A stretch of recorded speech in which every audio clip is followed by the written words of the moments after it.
Hey guys, Linda Bomba here from lindabomba.com, talking to you from my home office outside Philadelphia, Pennsylvania. And if you landed on this video, you were looking for how to take engagement to enrollment. And I'm on my fan page here, and I'm going to put these right on my fan page and share it with people.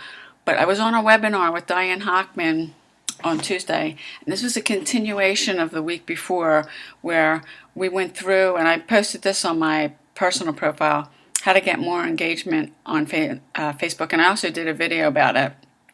But these are going to be 7 steps you can take to go from engagement to enrollment, and I'm going to go through these here in this video, and these are really pretty easy, but I'm going to put up here 7 steps to go from engagement to enrollment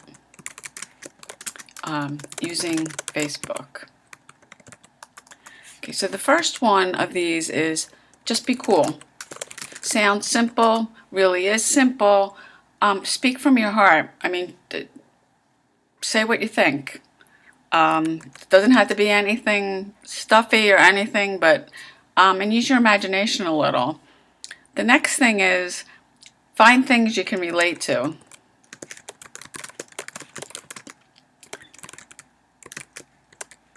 And when I say this, when you're connecting with people, you want to go to their profile and take a look around and find something on the other person's profile that you have in common with the person, and use that as a way to introduce yourself and talk to them.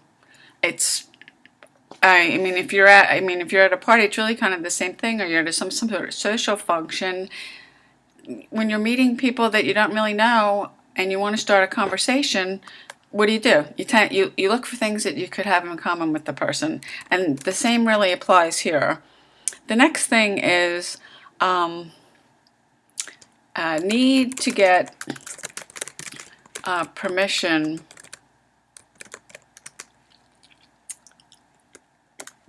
on levels of communication. And what I mean by that is you just don't want to you want to ask somebody first, is it okay if I send you a friend request? Is it okay that I sent you a message? Or is it okay if I leave a message if you're already friends with somebody, or maybe you just met them, to get permission? Like, can I put something on your timeline, or would you prefer that I email you? Just get permission. Don't go starting and doing things. I mean, I have people that I don't really know very well, that they do things, they send me these messages and ask me these things, or people that I don't know at all, they tag me or they leave things on my timeline. It's rude. You wouldn't go into someone's house and go to the refrigerator and help yourself to get something to eat. It's really all the same thing. So this kind of ties into the next one. When you're communicating with people, to take it privately. So say you're connected with somebody already and you're talking to them on their timeline. I mean, and you have to use your common sense when how you're talking to people. Maybe you're connected with the person, but you really haven't talked to them that much. And say you're having a conversation with somebody in a thread on their timeline, or maybe it's another thread somewhere. Get permission to say, can I send you a private message? Is it okay? Things like that. It really gets back to common sense. And then the next one, I'll call it the pivot moment. You never want to start talking to somebody and start talking about your business. You want to keep it personal, and then after you've talked to them a bit, and a lot of times, I mean, for me, it's not, I don't bring it up with people in the first time, and actually I rarely do it. Usually the other person brings it up, but you want to look for that pivot moment when you can say something to them. Like, one of the things I do is I don't put my links in front of anybody for anything. I might just be talking to somebody and say they're struggling with leads and saying, hey, I have a great newsletter. If you give me your email address, I can put you on it. And it just kind of comes naturally in the conversation. And the more you do it, I will say the better you get at it. I know for a long time I felt really awkward about that. Now it's just it just kind of clicks, if that makes sense. So the next one is just what I was talking about, make an invitation. An invitation to your newsletter.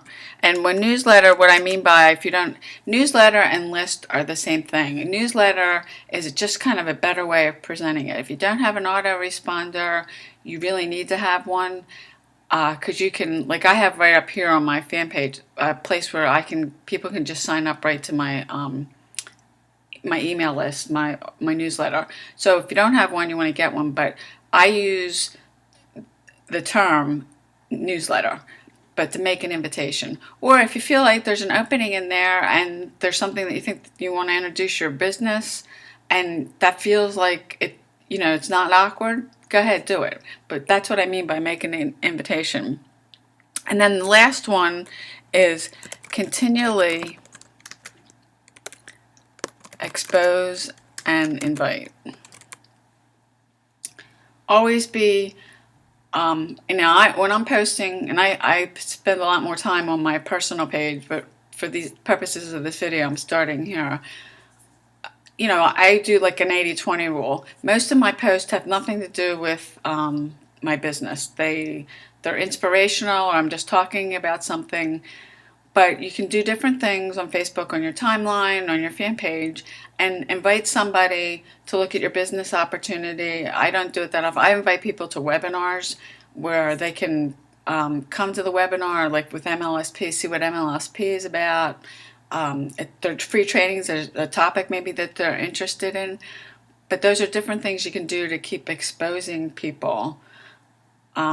And it's in a way that's not awkward. So it's kind of, you're massaging this into conversations when you're meeting people. And that's why it really kind of goes back to, like, how many people are you talking to a day?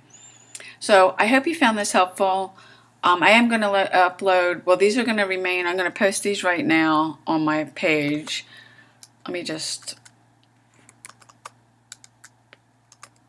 and I put my hashtags down here, and I'm going to put engagement, Facebook marketing, Facebook marketing strategy, and Facebook training.